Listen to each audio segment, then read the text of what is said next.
In this tutorial, we are going to be looking at the intricate dance between the insulin and glucagon, which are the two pivotal hormones that regulate the blood sugar levels and maintain the metabolic equilibrium in the human body.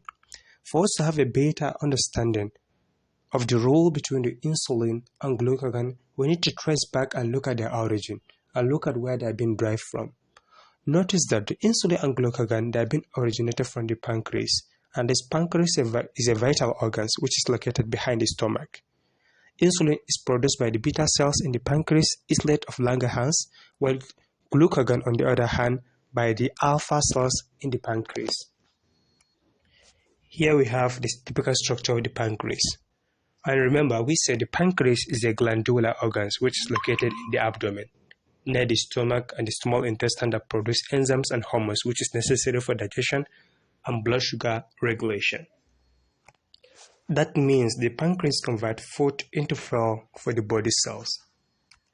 Notice that the pancreas is not just there for the correction. The pancreas serves two main functions, which is the producing digestive enzymes to break down the food in the small intestine and secreting hormones like insulin and glucagon to regulate the blood sugar levels. And this can be classified as the endocrine function and the exocrine function.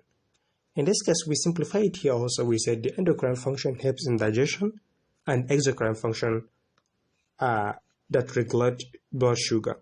The pancreas contains exocrine gland that produce enzymes important for digestion, and those type of enzymes will have the trypsin and chymotrypsin, amylase, and also lipase. Let's go ahead and look at the structures of these enzymes. Here we have the structure of the trypsin, which has 50 carbon, 49 hydrogen, 9 nitrogen, and 9 oxygen. And the simple work it does is to break down the protein. In this case, we can conclude and say the trypsin is a digestive enzymes. Produced by the pancreas, it helps break down protein into smaller peptides during the process of digestion in the small intestine. Trypsin play a very important role in the breakdown of protein into amino acid, which can then be absorbed by the body for various metabolic processes. And here we have the structure of the amylase. And here we have the lipase, as it is very crucial and important as it breaks down the fat into smaller molecules such as fatty acid and glycerol, which can then be absorbed by the body. Now let's look at the two main pancreatic hormones which we said they are the insulin and glucagon. The two main pancreatic hormones are the insulin and glucagon.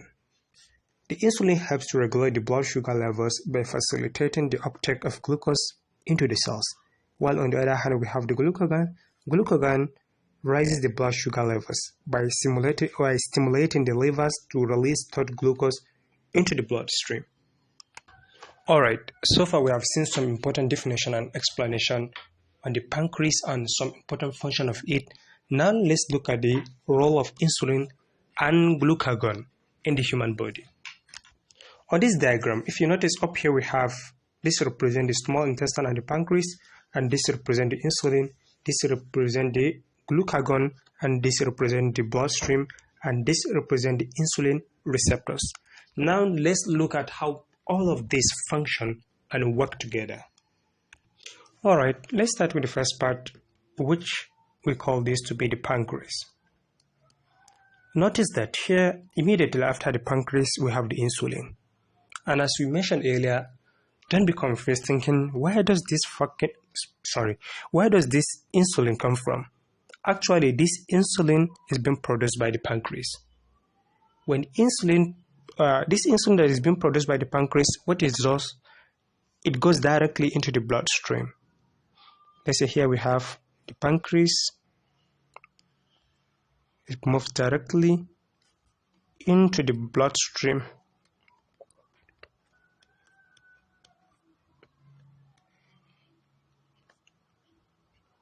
What happened next? Okay, let's look at it moving into the bloodstream.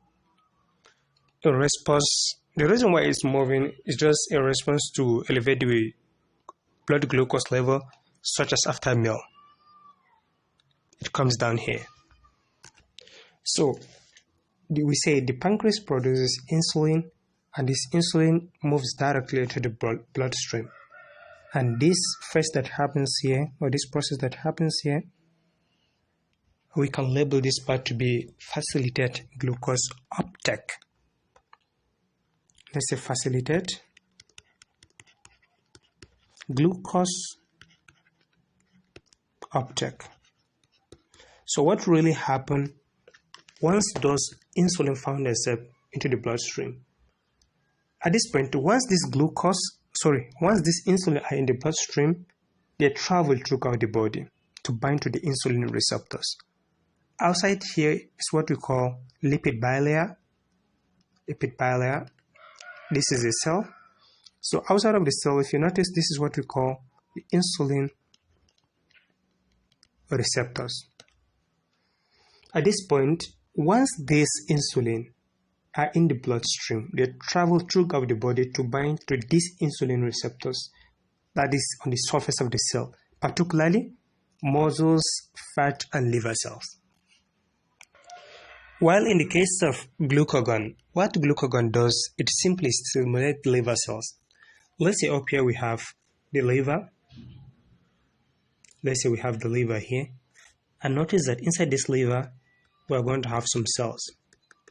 Since this rate is our glucagon, actually the glucagon will travel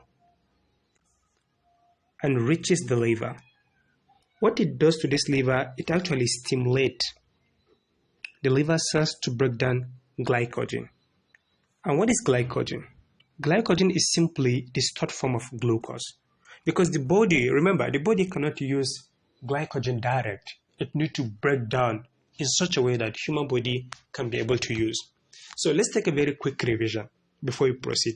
The pancreas produces insulin. Insulin travels directly into the bloodstream. And once it finds itself inside the bloodstream, it binds itself outside of the cells or on the surface of the cells. Here we say this is the lipid bilayers, and it binds itself here. At this point, we're going to stop here and consider the glucagon. And we said glucagon stimulate the liver cells. Let's say this below, we call them cells. They're the liver cells. It actually travels from here.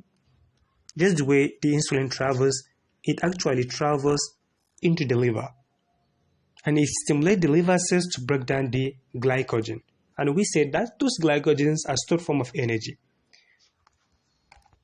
Alright, let's say here inside of the pancreas, we have, let's represent this to be our glycogen. Let's say here we have glycogen. And we said this glycogen cannot be used directly by human, right? We need to convert this into individual glucose molecules. These glucose molecules, the only thing they do, like we need to convert this into individual glucose molecules. This is insulin. Then let's donate this color to be our glucose molecules. Remember, let's say this is the glucose molecules, and here we have the glycogen.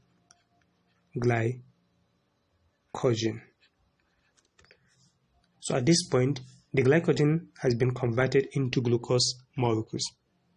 What it does at this point is to release into the bloodstream. Therefore, this is going to be released into the bloodstream until it reaches here.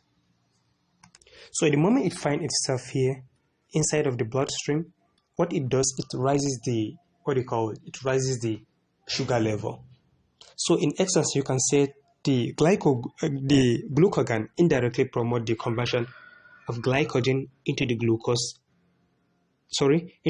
in the liver. So in the real sense, what really happens here is nothing very complicated. Don't complicate yourself by the diagrams. So if you notice here, the insulin helps our body to store help our body and to use and store glucose from the food which we eat, right? It lowers the blood sugar levels by helping the glucose to enter into the cell, and this is the cell. So this can be converted when it enters the cell. it can be converted as ATP, which is adenosine triphosphate, as a form of energy. So, and on the other hand, which is the glucagon, does the opposite. What this does, it raises the blood sugar levels when they fell too low by signaling the liver to release and store glucose into the bloodstream. So this helps your body, your blood sugar levels to be balanced, especially between meals or during period of fasting.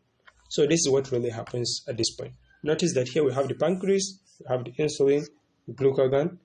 Glucagon, they stimulate the cells here, and inside these cells we have the stored glucogen, and they are being converted into glucose. They move down and enters the bloodstream, right? And when they find themselves here, it raises the blood sugar levels when they fall too low by giving a signal to the liver to release the stored glucose. So this is it for this problem. I hope you find it helpful. Thank you for watching. In this